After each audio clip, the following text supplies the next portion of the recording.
أعوذ بالله من الشيطان الرجيم بسم الله الرحمن الرحيم إن الله وملائكته يصلون على النبي يا أيها الذين آمنوا صلوا عليه وسلموا تسليما اللهم صل على سيدنا محمد وعلى آل سيدنا محمد الله أكبر الله أكبر الله أكبر الله أكبر أشهد أن لا إله إلا الله أشهد أن لا إله إلا الله أشهد أن محمدا رسول الله أشهد أن محمدا رسول الله هيا على الصلاة هيا على الصلاة هيا على الفلاح هيا على الفلاح الله أكبر الله أكبر لا إله إلا الله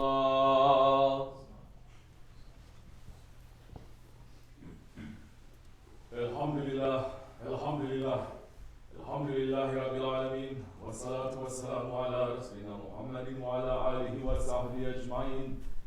Nahmedullah Teala ve nestağfiru ve neşhedü en la ilahe illallah vahdehu la şerike leh.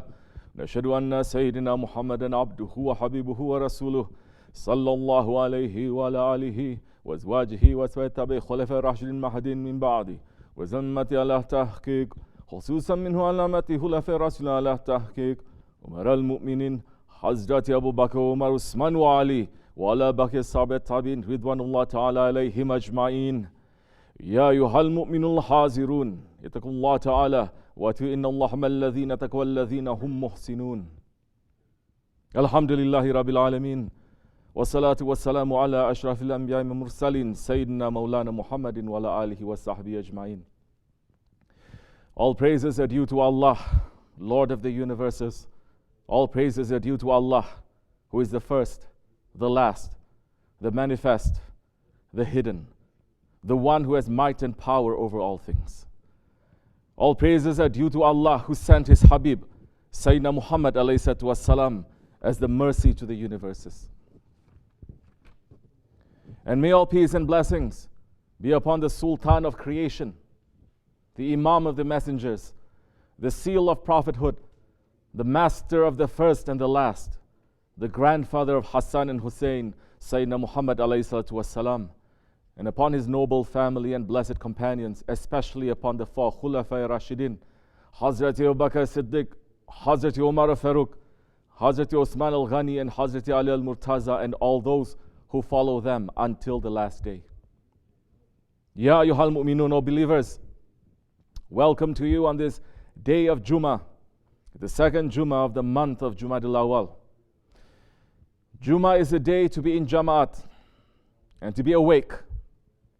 Jumma is an Eid for the believers. Hujjatul Islam Imam al-Ghazali Qadasullah Sir is saying, only that believer is blessed with the blessings of benefits of Jumma who looks forward to it anxiously and eagerly, and shame on the heedless one who is not interested in it and who doesn't even know in the morning which day has entered. Ya ayyuhal mu'minun. Allah subhanahu wa ta'ala is saying in the Holy Quran, Bismillahir Rahmanir Rahim. Hold firmly to the rope of Allah altogether and do not become divided. Remember the favor of Allah upon you when you were enemies, and He brought your hearts together, and you became brothers by His favor. You were on the edge of a pit of the fire, and He saved you from it. Thus does Allah make clear to you His verses, that you may be guided. Sadaqallahu al-Azim. And the Holy Prophet ﷺ is saying in his Hadith Sharif, the example of the believers in their affection, mercy, and compassion for each other is that of a body. When a limb aches, the whole body reacts with sleeplessness and fever. And in another hadith sharif, he alayhi salatu wasalam is saying,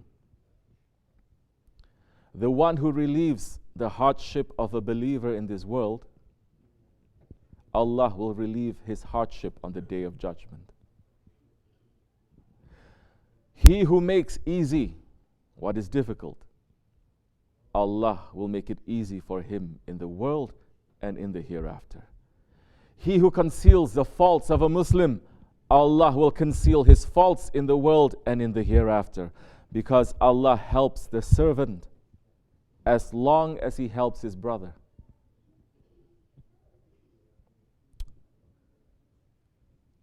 We are claiming we are believers. We must be brothers to each other.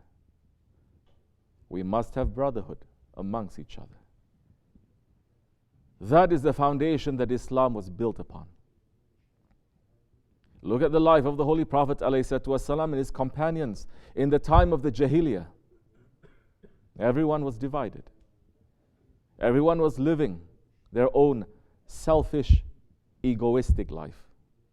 Everyone was looking at how to take advantage of other people, how to make themselves and their families stronger.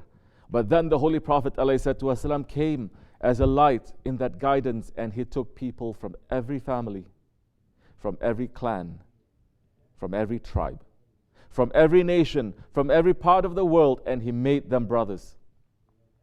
It did not matter their social standing, or their economic standing, or their racial standing. The only thing that mattered was their devotion to Allah and His Prophet. And as long as they were united on that,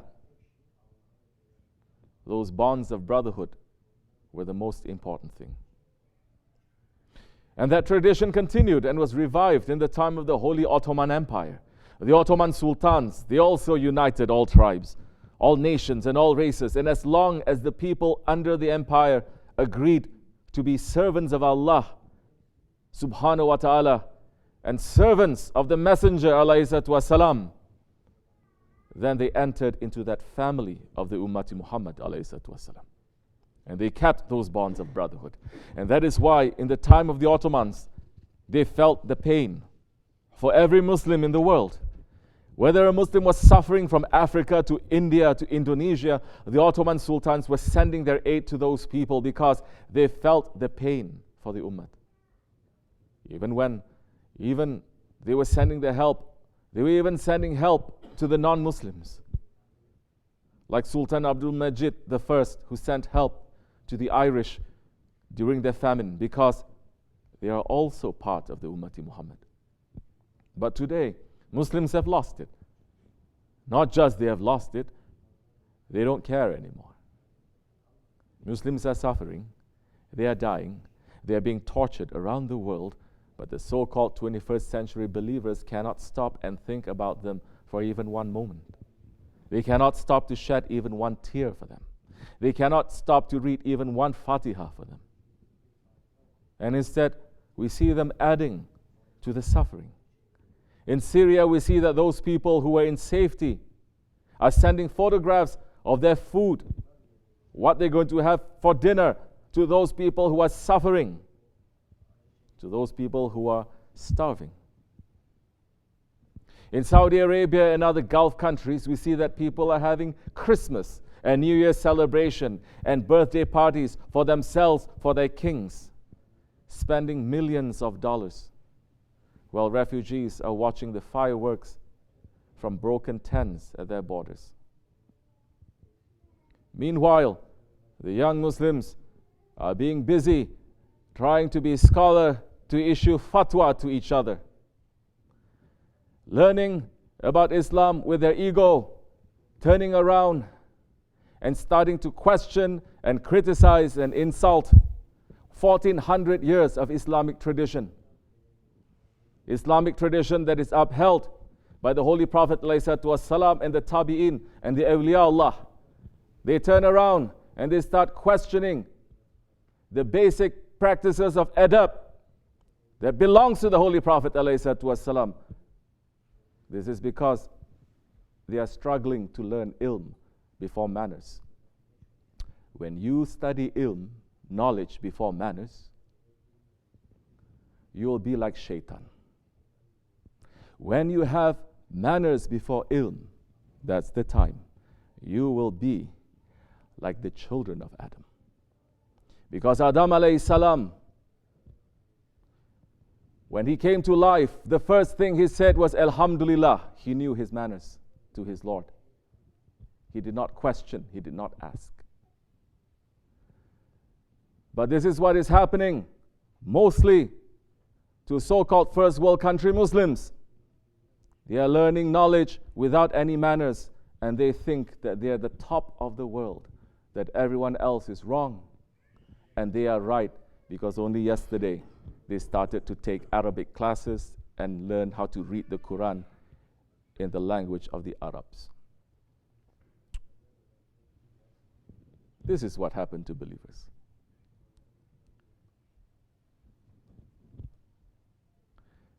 This was all described by Hazrat Abdullah ibn Umar radiallahu an when he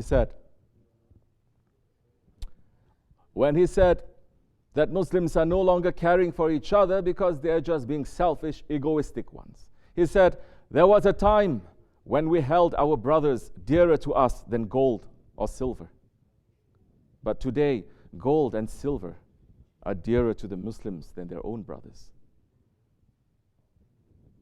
O believers, O people living in Jamaat, we should not look at the situation that is happening in the rest of the world and say that we are separate from it. We must look at our own mistakes and shortcomings, and we must correct them. The Holy Prophet ﷺ is saying, do not hate each other. Do not envy each other. Do not turn away from each other. Rather, be servants of Allah as brothers. But what about those who don't want to be servants? And what about those who don't want to be brothers? Still, we don't hate. Still, we don't envy. And we don't turn them away. But it has come to a time, in these times, as it was in the first Jahiliyyah, where we say, to you, your religion, and to me, mine. He is continuing. It is not lawful for a Muslim to abandon his brother for more than 3 days. And the Prophet ﷺ is also saying, beware of suspicion, because suspicion is the most false of speech. Do not seek out faults. Do not spy on each other. Do not contend with each other. Do not envy each other. Do not hate each other. And do not turn away from each other. Rather, be servants of Allah as brothers. Are we doing any of the things that the Holy Prophet ﷺ is warning us against? Because these actions that he is describing, they are seeds of poison. And if they are sown in the community, then they give fruit to the cruelty and the zulm that destroys nations. We cannot let these seeds be planted in this community. Because Shaykh Efendi's work and his mission is to rebuild the community of the Holy Prophet ﷺ, to rebuild the Ottoman nation, a nation that is founded upon brotherhood. As Shaykh Efendi is saying, we are trying to build our own community. We are trying to bring all these orders that are given to us through the Holy Prophet ﷺ. My duty is to bring the community together, to watch, to make you understand what is right and what is wrong, and to work on people. Your duty is to accept what I say. This is right and this is wrong. That way we can build. Otherwise, we are not going to be able to build, and in the judgment day, you are going to be responsible. Not only me, you will be responsible. Every individual will be responsible. You will be accounted for whether you did what is for you or not. Everyone knows what is for them to do. And everyone knows what is their duty in this world. This community looks very small, but who knows, maybe it is one of the biggest works. For me, it is one of the biggest works. It doesn't matter if it's small. We are not trying to change the world. We're trying to build something. And whoever helps in that, whoever spends on the way, they will be blessed. Whoever tries to put barricades knowingly or without knowing, they will be cursed. O believers, let us renew our intention to be building this community. We should renew our intention to be helping Shaykh Efendi in this work. And we are asking our Lord, Allah subhanahu wa ta'ala, to save us from those people who are putting any type of barricade into this work, whether it is ourselves or others, knowingly or unknowingly. Amin. Astaghfirullah. Astaghfirullah. Astaghfirullah. Lazim lazim. La ilaha illa huwa al-hayyul qayyum wa atubu ilayh. لا إله إلا الله وحده لا شريك له له الملك وله الحمد على كل شيء قدير لا إله إلا الله وحده لا شريك له له الملك وله الحمد يحيي ويميت وعلى كل شيء قدير لا إله إلا الله وحده لا شريك له له الملك وله الحمد يحيي وعلى كل شيء قدير لا إله إلا أنت سبحانك كنت من الظالمين لا إله إلا أنت سبحانك كنت من الظالمين لا إله إلا أنت سبحانك سبح قدوس ربنا رب الملائكة والروح سبح قدوس ربنا رب الملائكة والروح سبح قدوس ربنا رب الملائكة والروح إن دين عند الله الإسلام قام الصلاة الله أكبر الله أكبر الله أكبر الله أكبر أشهد أن لا إله إلا الله أشهد أن لا إله إلا الله أشهد أن محمدا رسول الله أشهد أن محمدا رسول الله حي على الصلاة حي على الصلاة حي على الفلاح حي على الفلاح قد قامت الصلاة قد قامت الصلاة الله أكبر لا إله إلا الله